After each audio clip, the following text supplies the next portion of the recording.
अगर आप प्रोजेक्ट का प्लान कर रहे हैं, अगर आप सोच रहे हैं कि आपको एक टॉपिक चूज़ करना चाहिए, एक सिनॉप्सिस बनाना चाहिए, यूनिवर्सिटी की जो रिक्वायरमेंट होती है बेसिकली प्रोजेक्ट सबमिशन की, और आप चाहते हैं कि आपका प्रोजेक्ट ईजी वे में अपलोड हो जाए, तो आपको कुछ गाइडलाइन को फॉलो करने पड़ेंगे जो यूनिवर्सिटी की वेबसाइट पे भी मेंशन है, और आपको मैं जो सिनॉप्सिस का फॉर्मेट है वो भी दिखा रहा हूँ, जिससे आपको बहुत हेल्प मिलेगी और आप प्रॉपर वे में सिनॉप्सिस बना पाएंगे।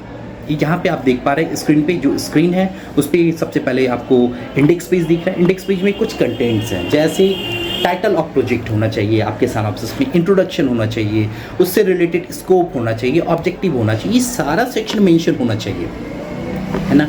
आप प्रॉपर मॉड्यूल का डिस्क्रिप्शन देंगे, जैसे आपने कोई टॉपिक चूज़ किया, कोई ऑनलाइन स्टोर बनाना चाहते हैं तो ऑनलाइन स्टोर में कुछ मॉड्यूल्स तो होंगे, जैसे पेमेंट मॉड्यूल हो सकता है, रजिस्ट्रेशन मॉड्यूल्स हो सकता है, कोई गेटवे मॉड्यूल्स हो सकता है, कोई फीडबैक मॉड्यूल्स आप बना सकते हैं कि अगर उस शॉप से कुछ परचेज़ करने और कुछ कंप्लेन करने तो एक कंप्लेन मॉड्यूल हो सकता है। ये प्रॉपर आपको सारे मॉड्यूल्स रखने होंगे। इसमें आप देख रहे हैं कि सिस्टम रिक्वायरमेंट स्पेसिफिकेशन भी है, जिसमें आपको प्रॉपर सिस्टम के बारे में बताना है, आप किस हार्डवेयर पे, किस सॉफ्टवेयर पे आप बनाना चाह रहे हैं इस प्रोजेक्ट को। ये बेसिकली आपका सिनॉप्सिस है, जिसमें आप यूनिवर्सिटी से परमिशन लेते हैं कि आप कैसा रिपोर्ट बनाएंगे फ्यूचर में। तो इसके लिए आपने सिनॉप्सिस सबमिट करना है, जो स्क्रीन पे आपको विजिबल हो भी रहा है ना। इंडेक्स पेज आपने प्रॉपर वे में देखा, इसमें आपने देखा प्लानिंग एंड शेड्यूलिंग टेक्निक क्या है, सिस्टम रिक्वायरमेंट स्पेसिफिकेशन क्या है, इन सबको डेप्थ में आने वाले वीडियोस में आप देख रहे हैं। अब जैसे यहाँ से फर्स्ट आपका इंटरफेस स्टार्ट होता है, जिसमें आपने लिखा है टाइटल ऑफ प्रोजेक्ट। यहाँ पे मैंने टाइटल स्टूडेंट की सिक्योरिटी के लिए हाइड कर दिया, और स्टूडेंट की इन्फॉर्मेशन सिक्योर होनी चाहिए, इसलिए वो मैंने हिडन रखा है। यहाँ पे आपका प्रोजेक्ट का टाइटल आ जाएगा। ये कोई ऑनलाइन स्टोर है जिस पे आप कुछ ऑनलाइन सेल परचेज कर सकते हैं, ठीक है ना। आजकल इस ई-कॉमर्स वाले प्रोजेक्ट की बहुत डिमांड है और ये बहुत ईजिली अप्रूव हो जाता है। यहाँ पे आपने प्रॉपर इंट्रोडक्शन पार्ट मेंशन किया। जब इंट्रोडक्शन आपका कंप्लीट हो जाएगा तो आप यहाँ पे सबमिटेड बाय मी स्टूडेंट की इन्फॉर्मेशन होनी चाहिए, जो मैंने अभी हाइड कर दिया है, ठीक है, स्टूडेंट की सेफ्टी को ध्यान में रखते हुए। इंट्रोडक्शन ऑफ द प्रोजेक्ट, आप अपने प्रोजेक्ट को प्रॉपर वे में इंट्रोड्यूस करेंगे, फिर उसके स्कोप और ऑब्जेक्टिव की बात करेंगे। आखिर आपने जो प्रोजेक्ट चूज़ किया, आपने जो टॉपिक चूज़ किया, आखिर क्यों चूज़ किया, क्यों बनाना चाहते हैं, मार्केट में क्या अवेलेबिलिटी नहीं है जो आप सॉल्व करना चाहते हैं, है ना।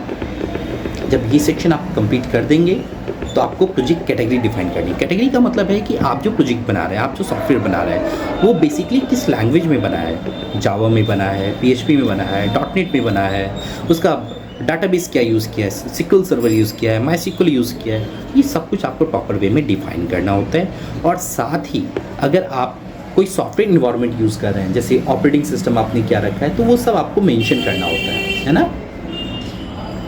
इसके बाद बारी आती है प्रॉब्लम डेफिनेशन की। आप किस पार्टिकुलर प्रॉब्लम को सॉल्व करने वाले हैं इस सॉफ्टवेयर से।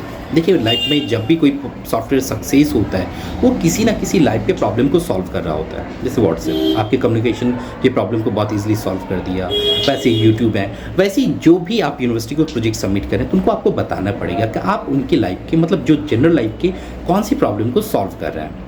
तो यहाँ पे आपने प्रॉब्लम डेफिनेशंस दिया और उसके बाद रिक्वायरमेंट स्पेसिफिकेशन दिया कि आपको इस सॉफ्टवेयर को बनाने में कौन कौन सी रिक्वायरमेंट पड़ेगी।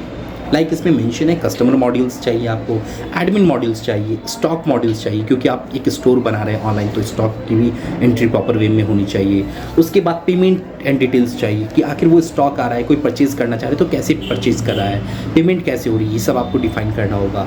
कॉन्टेक्ट टेस्ट कर पाए आपसे अगर कोई भी क्वेरी हो रही है तो।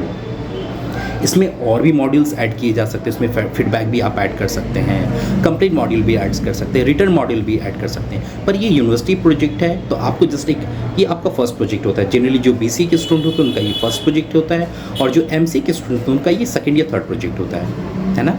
तो आपका चूँकि फर्स्ट प्रोजेक्ट है तो ज़्यादा हाई फाई प्रोजेक्ट भी आप बना देंगे तो फिर आपको ये भी डिफाइन करना है कि आपने ही बनाया है ना। यूनिवर्सिटी को ऐसा भी नहीं लगना चाहिए कि आपने नहीं बनाया, कहीं से परचेज़ किया हुआ है। तो ये सब प्रॉपर वे में आपको ध्यान रखना है, और अगर आपकी स्किल्स बहुत अच्छी है तो आप प्रॉपर वे में बनाइए, ठीक है ना। अदरवाइज जितने भी नेसेसरी मॉड्यूल्स हैं उसके साथ आप आगे को बढ़िए। सारे मॉड्यूल्स को जब आपने डिफाइन कर दिया, मॉड्यूल डिफिनेशन के बाद आप प्रोसेस लॉजिक समझाएंगे कि आखिर कौन सा मॉड्यूल किस मॉड्यूल से कब कनेक्ट होगा। रजिस्ट्रेशन करेगा, रजिस्ट्रेशन करने के बाद वो पेमेंट कैसे करेगा, बाय कैसे करेगा, ये सब आपको प्रॉपर डिफाइन करने होते हैं प्रोसेस लॉजिक में।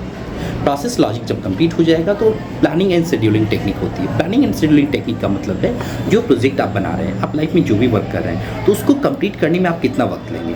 यहाँ पे आप बेसिकली डिफाइन करेंगे कि कितना वक्त लगने वाला है आपको इन चीज़ों को कंप्लीट करने में। इसके बाद सिस्टम रिक्वायरमेंट स्पेसिफिकेशन है। इसमें आप डिफाइन करेंगे आप ऑपरेटिंग सिस्टम कौन सा यूज़ करें, आपका रैम क्या है, हार्ड डिस्क क्या है, कौन से प्रोसेसर पे आपका प्रोजेक्ट बन रहा है। ये सब आपके hardware and software proper way में डिफाइन होने चाहिए।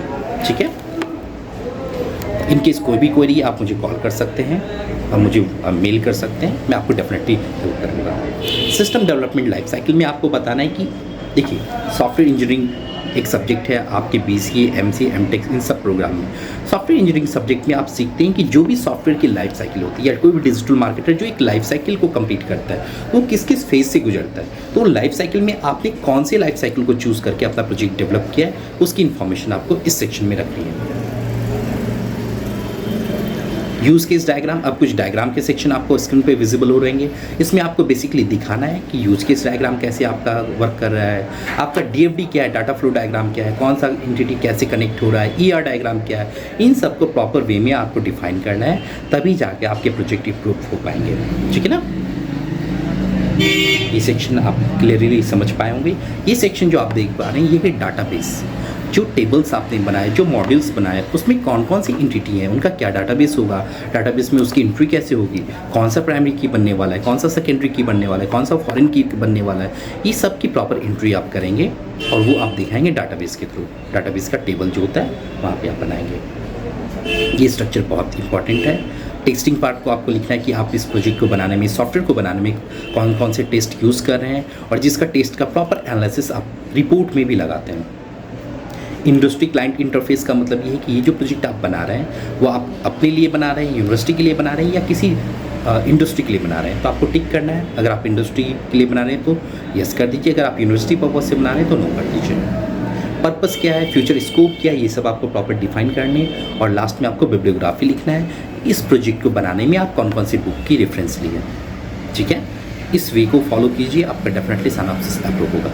फिर भी अगर कोई क्वेरी बच जाए आप मुझे कॉल कर सकते हैं। Thank you so much. Call कीजिए, व्हाट्सएप कीजिए, मैं अवेलेबल हूँ आपके लिए। Thank you.